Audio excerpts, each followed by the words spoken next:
they promised not to raise any taxes, but this was supposed to be a fresh start, and they just lied to get into power. And it's Tories came in. It's the fact Labour have lied. No, the Tories. Hey everyone, welcome back to Julian Discourse, and I hope you're all having a great day. We've all dealt with people who sit in comfortable, insulated offices and try to lecture the working class about how the real economy actually operates. It's exhausting. But watch what happens in this clip when an out-of-touch labor activist tries that exact progressive playbook on a working-class bricklayer. When he forces her to confront the undeniable, devastating reality of the benefits trap and how it destroys motivation, she has no answers. She literally panics on live television. Hit subscribe and let's watch the elite narrative completely collapse in real time. You might have heard that the government is now warning young people that they will lose their benefits if they turn down work in a new scheme that's aimed at reducing youth unemployment. This comes after Rachel Reeves asked ordinary people to pay a little bit more, with £26 billion worth of tax rises in her budget. Someone who was left frustrated by the budget is bricklayer Don Daniels. He went viral on social media with this post, which has the caption. He's standing there in the sleet. "Some days I want to give up, but there's people on benefits depending on me." He also posted this video last week as a follow-up. You people that do not work, are you not embarrassed? Are you not embarrassed that you're walking around streets and everybody knows that you're broke and you don't work and you're relying on benefits to get by? These people should be forced to do 2 days a week, voluntary, litter picking, cleaning graffiti off of walls, anything like that. And if they don't receive a penny. Morning. You've had a lot of praise for it. You've had a lot of abuse as well, haven't you? That's correct. Yeah. A lot of praise, a lot of abuse. Do you regret doing it? I don't, not at all. No. The people that have come out of the woodwork speaking now because somebody's had a voice and spoke about it is remarkable.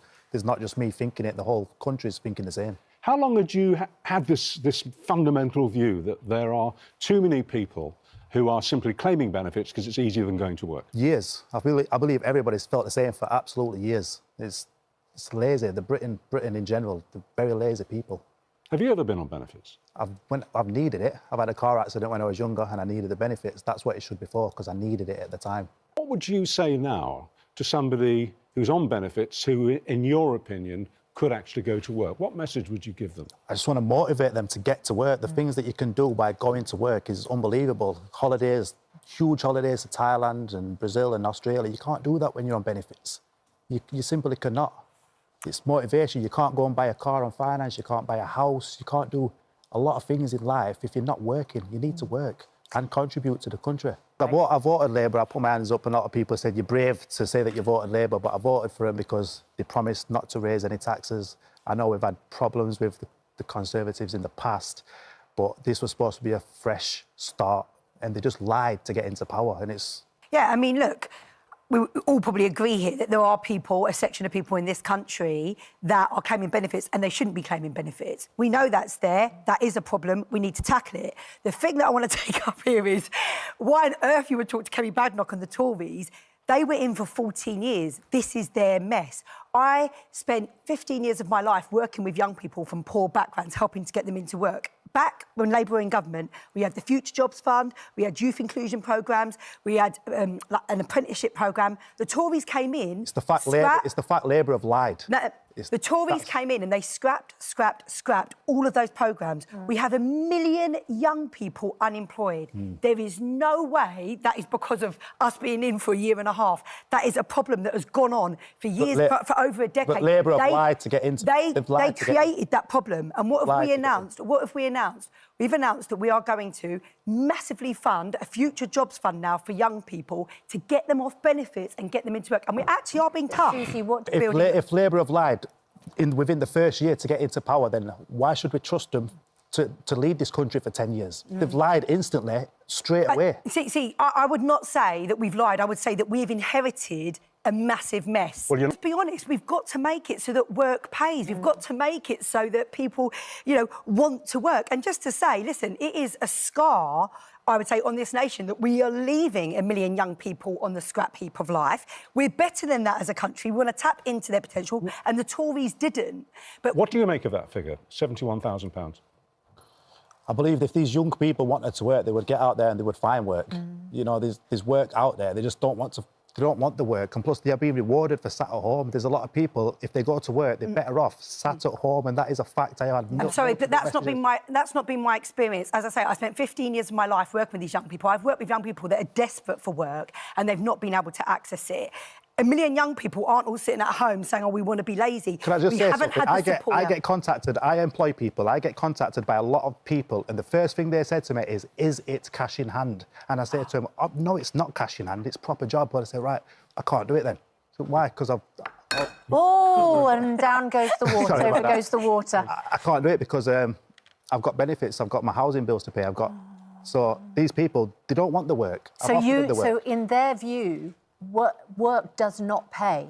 It doesn't pay. It's better for them to be on benefits than to accept the job that you're offering For somebody to say to me, is it cash in hand? And then turn around and say, right, I don't want the job. Yeah. What does that tell you about the country? But can I just say something? Look, Don, I just want to ask you, because Susie says she can't believe that you're even interested in the Conservatives. I mean, the obvious alternative from Susie seems to be you're disillusioned with Labour. She's got criticisms of Conservatives. Nobody's ever going to vote Labour again. They are finished. They are done. I believe. Nobody's. They have a reform or Conservative. They are the two, and that is it. Yeah. Wow.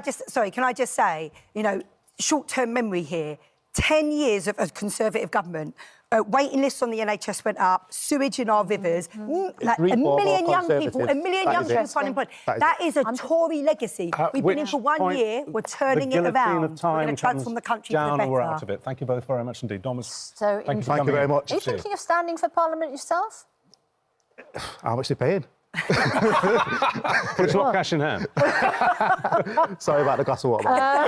No problem, no problem. A Department for Work and Pension spokesman says it pays more to be in work than on benefits. You know, you can always tell when a progressive activist's worldview hits a brick wall of reality. When Labour activist Susie Stride sat in that studio, desperately searching for an excuse as to why perfectly capable people refuse to work, she had absolutely no answer for Don Daniels. She watched her entire progressive ideology collapse on live television. Don Daniels didn't bring academic theories to that debate. He brought the undeniable reality of the British working class. The political left loves to posture as the champion of the worker, but their actual policies actively punish labor to subsidize idleness.